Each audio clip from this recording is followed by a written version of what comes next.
On November 5th, 1990, a man named El-Sayed Nosser walked into a hotel in Manhattan and assassinated Rabbi Meir Kahane, the leader of the Jewish Defense League. Nosser was initially found not guilty of the murder, but while serving time on lesser charges, he and other men began planning attacks on a dozen New York City landmarks, including tunnels, synagogues, and United Nations headquarters. Thankfully, those plans were foiled by an FBI informant. Sadly, the 1993 bombing of the World Trade Center was not. Nosser would eventually be convicted for his involvement in the plot. El-Sayed Nosser is my father. I was born in Pittsburgh, Pennsylvania in 1983 to him, an Egyptian engineer, and a loving American mother and grade school teacher who together tried their best to create a happy childhood for me.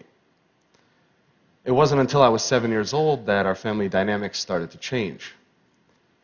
My father exposed me to a side of Islam that few people, including the majority of Muslims, get to see. It's been my experience that when people take the time to interact with one another, it doesn't take long to realize that for the most part, we all want the same things out of life. However, in every religion, in every population, you'll find a small percentage of people who hold so fervently to their beliefs that they feel they must use any means necessary to make others live as they do. A few months prior to his arrest, he sat me down and explained that for the past few weekends, he and some friends have been going to a shooting range on Long Island for target practice. He told me I'd be going with him the next morning. We arrived at Calverton shooting range, which, unbeknownst to our group, was being watched by the FBI. When it was my turn to shoot, my father helped me hold the rifle to my shoulder and explained how to aim at the target about 30 yards off. That day, the last bullet I shot hit the small orange light that sat on top of the target, and to everyone's surprise, especially mine, the entire target burst into flames. My uncle turned to the other men and in Arabic said, Ibn Abu, like father, like son. They all seemed to get a really big laugh out of that comment, but it wasn't until a few years later that I fully understood what they thought was so funny. They thought they saw in me the same destruction my father was capable of. Those men would eventually be convicted of placing a van filled with 1,500 pounds of explosives into the sublevel parking lot of the World Trade Center's North Tower, causing an explosion that killed 6 people and injured over 1,000 others. These were the men I looked up to. These were the men I called Ammu, which means uncle. By the time I turned 19, I had already moved 20 times in my life. And that instability during my childhood didn't really provide an opportunity to make many friends. Each time I'd begin to feel comfortable around someone, it was time to pack up and move to the next town. Being the perpetual new face in class, I was frequently the target of bullies. I kept my identity a secret from my classmates to avoid being targeted, but as it turns out, being the quiet, chubby new kid in class was more than enough ammunition. So for the most part, I spent my time at home, reading books and watching TV or playing video games. For those reasons, my social skills were lacking, to say the least. And growing up in a bigoted household, I wasn't prepared for the real world. I'd been raised to judge people based on arbitrary measurements like a person's race or religion. So what opened my eyes? One of my first experiences that challenged this way of thinking was during the 2000 presidential elections. Through a college prep program, I was able to take part in the National Youth Convention in Philadelphia. My particular group's focus was on youth violence, and having been the victim of bullying for most of my life, this was a subject in which I felt particularly passionate. The members of our group came from many different walks of life. One day toward the end of the convention, I found out that one of the kids I had befriended was Jewish.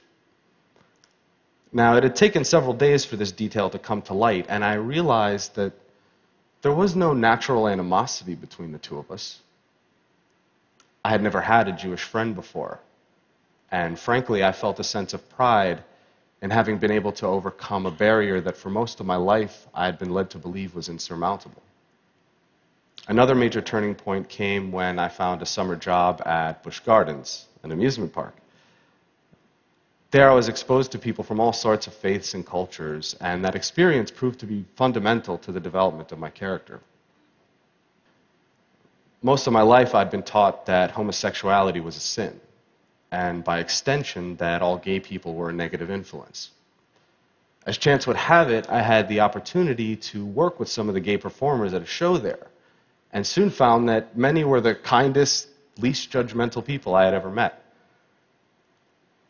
Being bullied as a kid created a sense of empathy in me toward the suffering of others, and it comes very unnaturally to me to treat people who are kind in any other way than how I would want to be treated.